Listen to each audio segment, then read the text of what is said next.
वही बोले जो अनिवार्य हो। हमारी बुद्धि विकृत है क्योंकि इतने विचारों का बोझ है। विचार ही विचार है, जैसे आकाश में बादल ही बादल छाए हों, आकाश खो जाए दिखाई ना पड़े, सूर्य का कोई दर्शन ना हो, ऐसी हमारी बुद्धि है। विचार ही विचार छाए हैं, उसमें जो बुद्धि ही प्रतिभा के आलोक के है वो खो गया, छिप गया। एक बादल हट जाए तो आकाश का टुकड़ा दिखाई पड़ना शुरू हो जाता है। छिद्र हो जाए बादलों में तो प्रकाश की रोशनी आनी शुरू हो जाती है, सूरज के दर्शन होने लगते हैं। ठीक ऐसे ही बुद्धि जब तक विचार से बहुत ज़्यादा आवृत है और एक परत नहीं है, विचार की हजारों परतें हैं। जैसे कोई प्याज का छिलका छिला जाए तो परत ही परत निकलती है। ऐसे ही विचार प्याज की तरह हैं। एक विचार की परत को हटाया हो तो दूसरी परत सामने आ जाती है, दूसरी को हटाए तो तीसरी आ जाती है, एक विचार को हटाए दूसरे विचार मौजूद, दूसरे को हटाए तीसरा मौजूद। यह परत विचार है। यह जन्मों में इकट्ठे किए गए जन्मों जन्मों में यह धूल है जो हमारी लंबी यात्रा में हमारे मन में इकट्ठी हो गई है।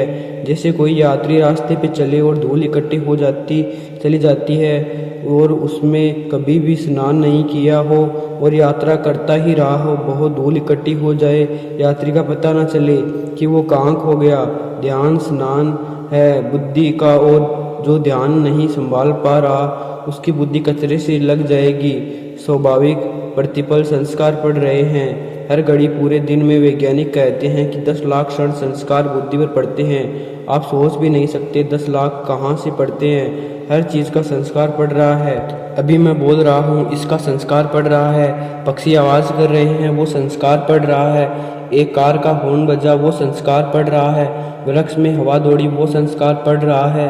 पैर में एक चींटी ने काटा, वो संस्कार पड़ा। सिर में थोड़ी पीड़ा हुई, वो संस्कार पड़ रहे हैं। 10 लाख संस्कार दिन भर में 24 घंटे में, और ये सब इकट्ठे होते जा रहे हैं। ये संस्कार दूर हैं और ये हमने जन्मों से इकट्ठे किए हैं, इसलिए बहुत परतें इकट्ठी हो गई हैं। जब आप सोते हैं तब भी संस्कार पड़ रहे हैं।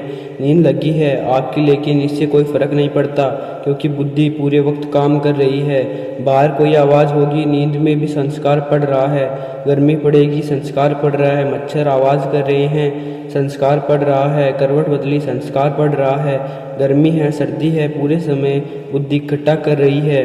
हर चोट बुद्धि की क्षमता बहुत ज़्यादा है। वैज्ञानिक कहते हैं कि अनंत संस्कार बुद्धि इकट्ठी कर सकती है। आपके इस छोटे से सिर के भीतर कोई 7 करोड़ सेल हैं और एक एक सेल अरबों संस्कार इकट्ठा कर सकती है, इसलिए कोई अंत नहीं है। सारी दुनिया का जितना ज्ञान है वो एक आदमी की बुद्धि में समा जा सकता है।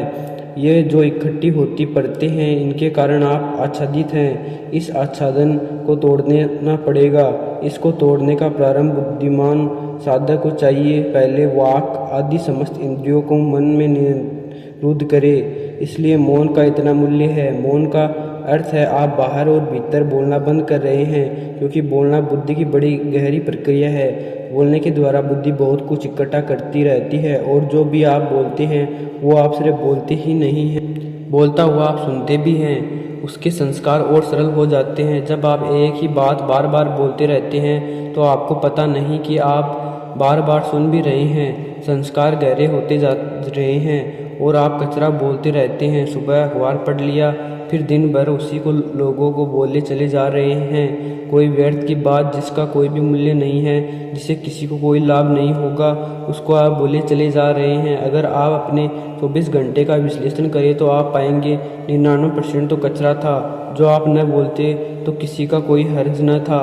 ध्यान रहे, जिसे बोलने से किसी को कोई लाभ नहीं हुआ है, उसे बोलने से हानि निश्चित हुई है, क्योंकि न केवल आपने दूसरे के मन में कचरा डाला है, जो कि हिंसा है जिसका कोई मूल्य नहीं है, वहाँ बोल के दूसरों के मन में डाले दिए। और जब आप बोल रहे थे तो आपके ने फिर सुन लिया, वो आपके भीतर दोबारा गहरा हो गया, उसकी फिर से संस्कार पड़ गया, फिर कंडीशनिंग होगी। अगर आप एक असत्य को भी बार बार बोलते रहे तो आप खुद ही भूल जाएंगे कि वो असत्य है। इतने संस्कार भीतर पड़ जाएंगे कि लगने लगेगा कि सत्य। एडोल्फ हिटलर ने कहा है कि कोई भी असत्य को सत्य करना हो तो एक ही तरकीब है, उसे बोले चले जावें। दूसरे ही मान लेंगे कि ऐसा नहीं है, आप खुद भी मान लेंगे। आप अपनी ज़िंदगी में देखें, कई असत्य आपको सत्य मालूम पड़ने लगे क्योंकि आप इतने दिन से बोल रहे हैं कि अब आपको भी स्मरण नहीं रहा कि पहले दिन यह बात असत्य थी। बहुत बार संस्कार पड़ जाने से गहरे हो जाते हैं, लीक बन जाती है। पहला काम है साधक के लिए कि वो वाणी को संयमित कर ले, वही बोले जो बिल्कुल अनिवार्य हो, अपरिहार्य हो, जिसके बिना चल ही ना सकेगा। यह दुनिया बड़ी शांत हो जाए अगर लोग अपरिहार्य को बोले, व्यर्थ को ना बोले। व्यर्थ को बोल के बड़ी झंझट में पड़ते हैं, क्योंकि बोल के आप ही थोड़ी बोलते हैं, दूसरा जवाब भी देगा। थोड़ा आप सोचें कि अगर आप सहमित रहे होते, मौन रहे होते तो कितने उपद्रव आपके जीवन से बच गए होते। बोल के न मालूम आप कितने उपद्रव में पड़ रहे हैं, फिर उनको बचाने के लिए और बोलना पड़ रहा है। फिर यह सिलसिला बढ़ता चला जा रहा है। एक वसीयत सर के लिए एक दुष्चक्र है जिसका फिर कोई अंत नहीं। इसलिए साधु चुप हो जाता है, उतना ही बोलता है जितना अनिवार्य है और उतना ही बोलता है जिससे किसी का हित हो सके, अन्यथा मौन रह जाता है। वाणी को जितना आप बाहर से रोकेंगे तो भी जरूरी नहीं कि भीतर रुक जाए, क्योंकि आप दूसरे से न बोले तो खुद से बोलते रहते हैं। बेटे हैं, खुद से ही बात चल रही है।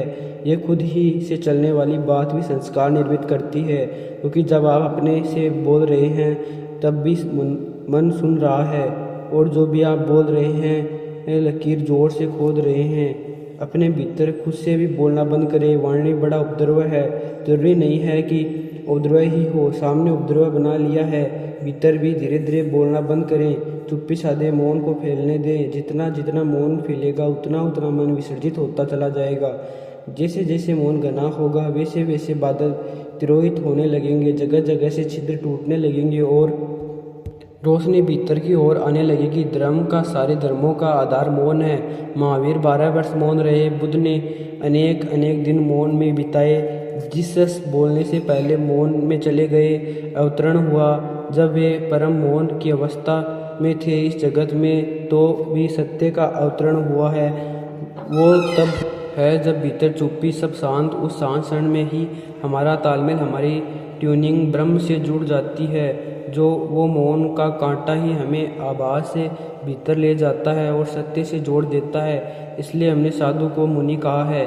मुनि का अर्थ है जो मौन हो गया है, जो भीतर चुप हो गया है। असल में वही बोलने का अधिकारी है जो भीतर चुप हो गया है, क्योंकि उसको बोलने का कुछ मूल्य होगा, क्योंकि बोलने का अर्थ होगा। उसने कुछ जानना है जिसे वो दे रहा है। अगर आपको यह वीडियो अच्छा लगा हो तो इस वीडियो को लाइक करें, चैनल